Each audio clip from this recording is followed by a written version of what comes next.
Minnesota. Shout out to all my Minnesota peeps. Sugar Mag out there, you my dog, and my boy Willie Mobley, who just received his Minnesota cannabis license from the state. So here we go. Minnesota, inside a co-working space in Minneapolis Monday night, 24 people took attentive notes and followed a presentation as an instructor taught the basics. How many cannabis plants they're allowed to grow and what they will need to do it. The class was home the class was a home growing boot camp educating people on the new law legalizing marijuana this summer. And demand for other courses like it is increasing because Minnesotans eager to tap into the newly legal industry want to learn more, said Tanner Barris, president of the Minnesota Cannabis College. We've been having people calling us pretty much every hour of the day asking, hey, I want to become part of this industry. I want to start a business. I'm looking for a job or just want some sort of more information and learn about growing at home. So it's really been sort of us trained to, I'm sorry. So it's really been sort of us trained to be able to meet their demand, Barris said. The college isn't an accredited program. It's a nonprofit that began a few years ago when hemp products were first popping up in the state. But Barris said it's been able to expand because of marijuana legalization. The group's goal is to support entrepreneurs who want to become part of the industry and equip them with the training that they need to succeed. Soon there will be classes on business management, cannabis cultivation, and bud tending for people who want to sell weed in retail stores, which is probably the most important. They won't they won't be dispensaries except for some tribal there won't be dispensaries except for some tribal nations until at least early 2025 as the new state officials tasked with oversight gets it up and running. But in the meantime, Minnesotans can grow up to 8 plants in their home as of August 1st, which prompted the Minnesota Cannabis College to offer a class on how to do it, though their main focus is on the business of cannabis. I think my biggest surprise has been that the number of people that are actually wanting to take the affirmative step of starting their own business, he explained. We've had people reach out that, yes, are cannabis enthusiasts, but also people that don't use cannabis themselves who have just been prior business entrepreneurs and see this as a new opportunity that they are looking for more information about sort of how to become part of that industry.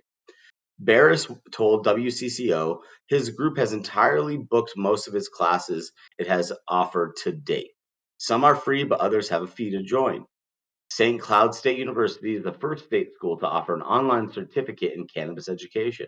It's a 24-week non-credited program with 4 areas of study: cannabis agriculture and horticulture, cannabis compliance and risk management, business of cannabis, and cannabis healthcare and medicine. Those enrolled can learn at their own pace with fully online classes. When we knew that the law was going to be passed and signed by the governor, we heard about that in the spring. We thought to ourselves, how can we be innovative? What bold approach can we take to help offer not just the St. Cloud community, but really to the entire state, an opportunity to really advance themselves in the cannabis industry?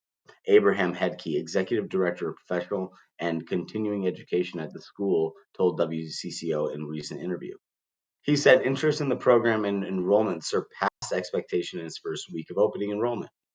A couple dozen a couple dozen began class in September, and another group will begin November 8th. Cannabis agriculture and horticulture will focus on the study of the plant itself.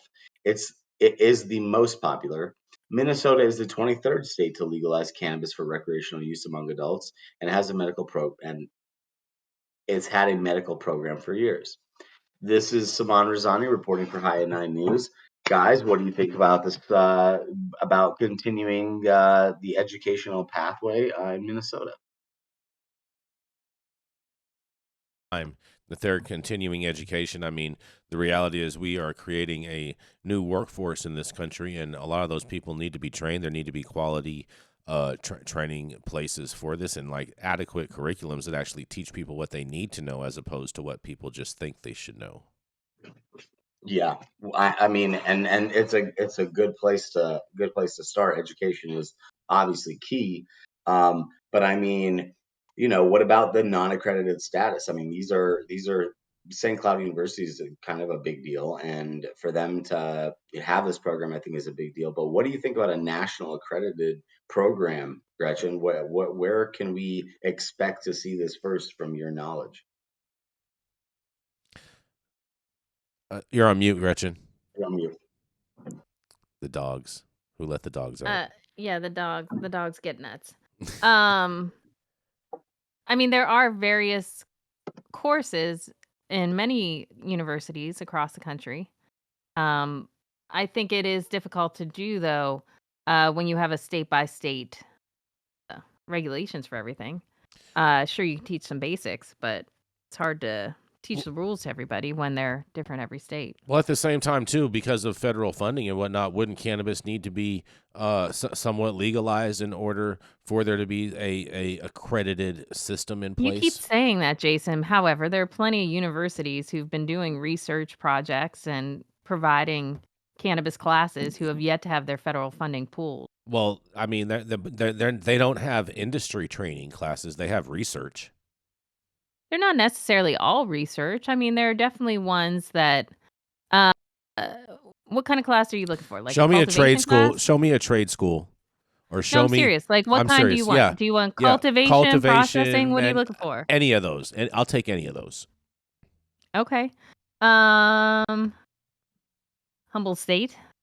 And I don't even know if they still go by Humboldt State. Aren't they like California Poly now I thought or they were something? Cal Davis. No. I'm talking about the one up in Humboldt. Cal Davis isn't Humboldt. No, it's not.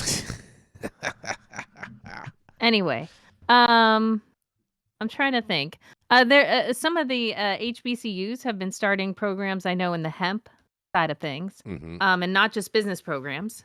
But then there's the whole argument between cannabis and hemp, yada yada. See, Don't give me C, Jason. You don't speak from any wealth of knowledge. yes, What are you talking I am about? a wealth of knowledge. SUNY I know has programs. The Cornell school I know, but the Cornell one is a business program. Mhm. Okay. I'm thinking.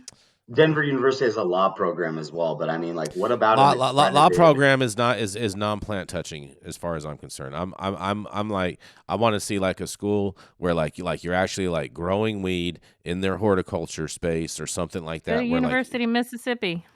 yeah, grow all that boof weed. They don't grow anything stronger than THC Delta 6 because it comes. I mean, up when the roller Pennsylvania machines. set up their licensing, they called it super licenses, and there were 8 of these years ago, and those went to the universities in the Mhm. state to allow for research and to look into various things. I For do not know research. all of their easy killer.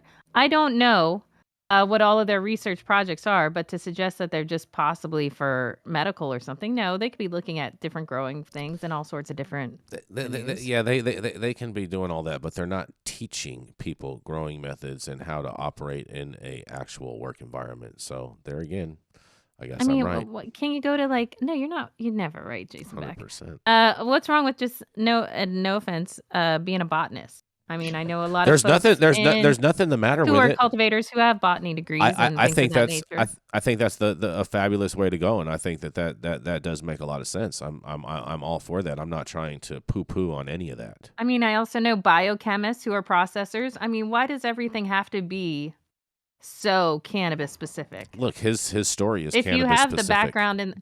No, that's my question to you, Simon. Does it have to be cannabis specific if cannabis is starting to be added into curriculums that already exist?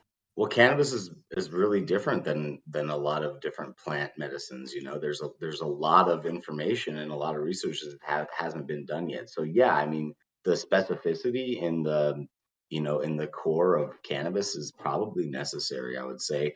But yeah, I mean, like, um, I have family members who are, biochemists, and they work for, pharmaceutical companies, and so like the discussions being had there, and I think like that, I think it's an incubation thing. But if a university does it first, it makes it a little, just a little more common sense to me than having a private company just, Sure.